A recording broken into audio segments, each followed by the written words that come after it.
Islam, karena Islam itu bahasa sebenarnya, bukan agama. Bukan agama gitu. Bukan agama.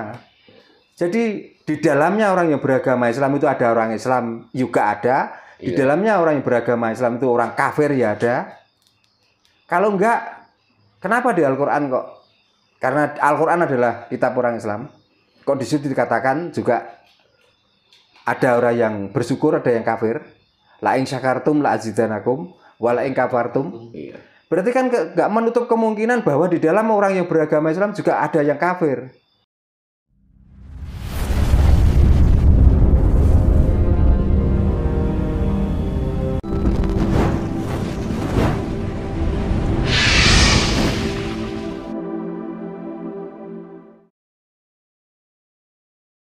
Nah, ini masih terkait dengan Wali Songo tadi, Pak. Di dalam buku-buku sejarah Islam dijelaskan juga bahwa Wali Songo itu keturunan dari Nabi Muhammad. Nah, saya minta penjelasan dari Pak Dano, apakah benar Wali Songo yang ada di Nusantara ini keturunan dari Nabi Muhammad? Orang yang menerangkan Wali Songo adalah keturunan Nabi Muhammad. Kalaupun nggak keturunan Nabi Muhammad, kira-kira raiso jadi wali, kira-kira gitu. Apakah tanpa keturunan dari Nabi Muhammad orang itu dia akan melakukan hal yang terbaik? Kira-kira begitu. Dia mau ngeklaim ini keturunan dari mana, monggo terserah, sakarepmu. Tapi kalau saya sendiri, aku ora percaya. Tidak sepakat, Pak ya? Tidak sepakat. Tapi kalau setiap orang yang datang ke sini dengan melakukan syiar agama, orangnya yang benar, dia bersama Nur Muhammad. Nah, itu saya setuju. Karena sudah dijelaskan bahwa Nur Muhammad itu sinar putih, sinar yang terang benderang, sinar yang membawa syafaat. Itu ada nurnya, bukan manusianya. Semua manusia memiliki, Pak ya? Semua manusia, contohnya seperti saya. Yang dianggap baik, itu kebanyakan apa yang keluar dari mulut saya. Tapi kalau melihat perilaku saya, mungkin banyak orang yang kudu muntah. Gitu loh. Jadi kan keturunan Nabi Muhammad diklaim itu adalah keturunan Wali Songo. Masalahnya kan gini, orang itu sudah melakukan baik, dalam arti baik itu dalam alur agama, itu terus dihubung-hubungkan. Pertanyaannya gini loh. Setelah Nabi Muhammad, kenapa nggak diurut lagi sampai ke atas? Nanti kemana larinya? Kok berhentinya di Nabi Muhammad? Kenapa? Gitu. Mestinya ya kalau diurut ya sekalian langsung ke atas terus. Kenapa harus berhenti di situ? Masa orang mau ngelakoni apik ini gak keturunan Nabi Muhammad?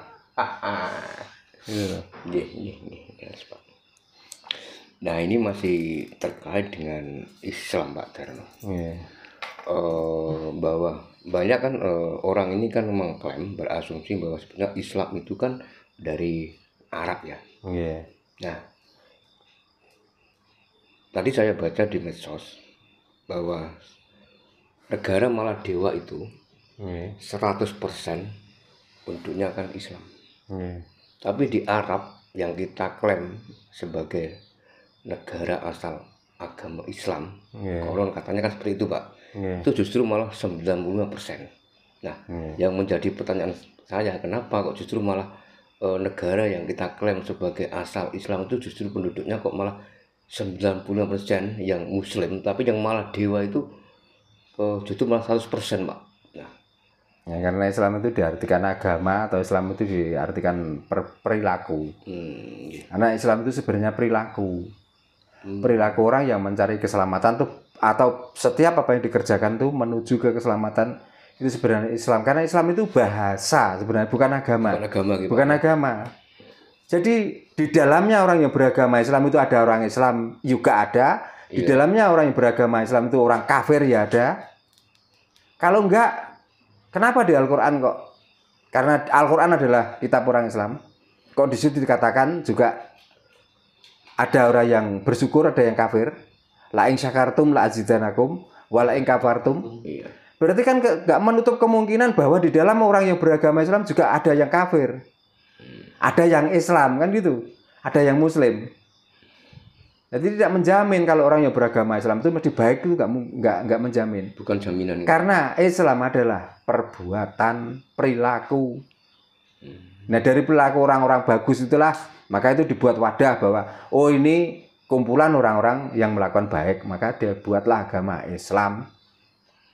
Gitu. Tapi setelah itu dibentuk suatu golongan agama Islam, ternyata nanti kalau keturunan atau penerus dari orang yang melakukan kebaikan ternyata ya banyak yang melakukan jahat, melakukan kejahatan, melakukan perbuatan-perbuatan yang tidak terpuji.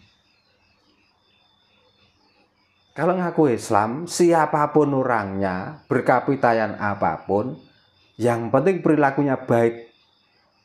Itu kalau dihubungkan dengan bahasa Arab, ya itulah orang Islam. Bukan orang beragama Islam.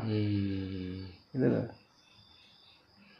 Kalau wadah kan terserah, mau diadai sak, mau diadai kebo, mau diadai tumbuh, mau diadai tas. Yang namanya beras, tetap itu manfaatnya banyak, dan itu beras. Gitu loh. Belum tentu kalau diadai sak itu terus beras itu namanya sak. Jadi Islam adalah bentuk dari benda yang di dalamnya agama itu tadi. Berarti intinya tidak menutup kemungkinan agama selain Islam bisa dikatakan orang Islam juga. Ya sekarang gini, kalau di sana dinamakan, kalau di bahasa Arab dinamakan Islam. Kalau di sini wong sing golek slamet. Iya. Nah, gitu kan gampang. Iya. Jadi tiang niku sing gawene nyebarno keselamatan, ya nikulah kalau bahasa sana itu orang Islam. Gitu. Nah, orang sini karena tidak tahu bahwa perjalanan menuju ke keselamatan itu Islam, maka orang sini setiap dengar agama Islam, wah ini agama bagus. Gitu. Dia lupa mau dibungkus sak, mau dibungkus kardus, mau dibungkus tas, yang penting isinya itu beras atau emas. Dia tidak akan berubah menjadi rumput atau menjadi besi. Gitu loh. Jadi Islam itu perilaku. Orang yang mengklaim dirinya adalah orang beragama Islam, tapi nek kelakuannya uteke tetep bosok. Ya bonor. Tetep ora kena dipangan apa-apane. Tidak bermanfaat. Gitu loh. Jadi sebenarnya ciri-ciri agama yang paling benar itu seperti apa ya, Pak? Enggak ada agama itu yang paling benar. Tinggal kita yang melakukan dari agama itu. Gitu ya. Karena agama itu wadah cuman. Untuk mengidentifikasi seseorang.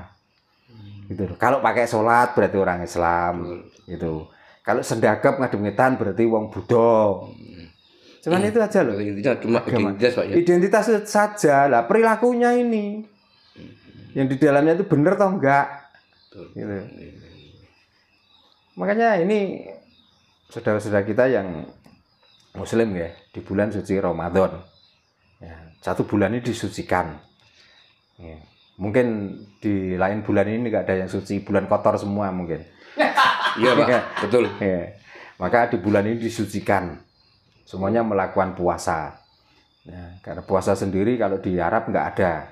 Kalau soem ada. Kalau di Jawa siam atau poso itu enggak harus bulan ini atau enggak harus bulan poso. Nanti selama hidup dikala kita itu bisa menahan amarah, bisa menahan diri, itulah kita itu melakukan puasa, tirakat. Gitu. Karena seringkali saya sampaikan, puasa bukan tidak makan dan tidak minum. Kalau tidak makan dan tidak minum itu budaya orang berpuasa. Supaya untuk mencapai dia itu bisa menahan amarah atau bisa menahan emosi diri. Maka tidak makan dan tidak minum. Tapi sebenarnya puasa tidak seperti itu. Hakikat puasa yang sebenarnya. Jadi bukan dalam 1 tahun bulan Ramadan ini adalah bulan suci. Semuanya bulan itu suci kok. Enggak ada bulan kotor, enggak ada kok. Bulan penuh ampunan, bulan penuh berkah. Ya mau diampuni, enggak usah nunggu bulan Ramadan. Betul. Makanya orang tuh kalau bulan Ramadan ini dong nglakoni seolah-olah nglakoni keapian. Tapi seolah-olah keapian yang sebenarnya tidak pernah dijumpai dan tidak pernah dikerjakan sama sekali. Karena menurut dia itu baik, tapi untuk orang lain kebanyakan melihatnya di dalam bulan Ramadan ini apa yang terjadi? Coba. Kalau hari-hari biasa cukup makan ikan pindang, sayur kelor, sambel cukup. Tapi kalau di dalam bulan Ramadan, coba 3 kali lipat, Pak, biayanya. Bukan 3 kali lipat saja. Kalau hari-hari biasa mungkin sisanya makanan cuma sedikit nanti dimakan malam. Nah kalau bulan puasa, coba tadi saya keluar di kota, ya. Orang satu saya lihat belanjanya itu lebih dari 200. Betul. Apakah kira-kira di hari-hari biasa juga seperti itu? Ya bukan, Pak. Namanya ya. Apakah kira-kira makanan yang dituku pada tadi itu ya kira-kira dimakan kabeh apa ora? Mubadir, banyakan mubadir. Nah, itu artinya dia melakukan budaya saja tapi tidak tahu hakikat dari puasa. Karena puasa atau shaum itu diartikan tuh menahan. Menahan dalam arti apa? Ya yang dulunya di hari-hari biasa kita suka makan yang enak-enak. Semoga di bulan ini cobalah kita itu menahan diri, tidak makan yang enak-enak supaya apa? Supaya nafsu kita itu terbimbing. Kita itu enggak mengikuti nafsu angkara murka kita, nafsu yang penuh dengan keinginan dan lain sebagainya. Maksudnya begitu. Makanya walaupun ini bulan puasa, tanya di sini ada nasi, belum masak. Mau cari suguhan, saya nggak ada persiapan apa-apa kok. Apakah sudah buka? Karena berbuka adalah makan nasi ya. Minum air dan rokokan ini sudah berbuka kok. Itulah mestinya sebenarnya puasa itu begitu itu. Jadi jangan, apalagi kok sudah mendekati jam 5. Kita sudah sibuk untuk mempersiapkan. Mendingan jam 3 tadi batalno mangan wae karuan. Untuk apa kalau jam 5 sibuk untuk mempersiapkan makanan? Kalau kepengen mendapatkan rahmat, kepengen mendapatkan ampunan, kepengen mendapatkan berkahnya puasa. Pokoknya puasa kalau masih sibuk untuk mempersiapkan diri untuk yang dimakan, menurut saya pribadi, saya tidak punya dalil, tapi saya memakai rasa dan hakikat. Batal puasa kamu.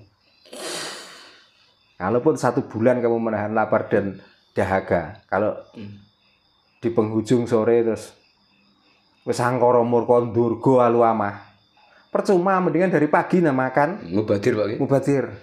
Gitu loh. Walaupun itu ada dalilnya begini, begitu, ora butuh dalil. Yang penting rasa dan hakikat ini loh. Karena shaum artinya itu menahan, bukan tidak makan dan tidak menahan minum. Di antaranya adalah menahan berlebihan makan dan minum. Menahan hawa nafsu. Tapi kenyataannya yang tadinya minum teh wis seger, tadi menjelang maghrib sing es kopior, es degan, saung, ayo dikumpul. Iya. Belum waktunya berbuka, otak ini sudah membayangkan lezatnya, manisnya, dinginnya. Iku untuk apa? Sedina kaliren lu gawe apa? Gitu lah. Kayak enak mangan jam 10. Mendingan lesu ndang mangan wes. Jadi setelah makan kita kenyang sudah nggak mikir apa-apa lagi. Untuk apa? Betul, Pak. Lagi pula mestinya Tuhan nggak akan menilai orang yang tidak makan, tapi siangnya, malamnya nanti balas dendam, nggak itu yang dinilai Tuhan kok.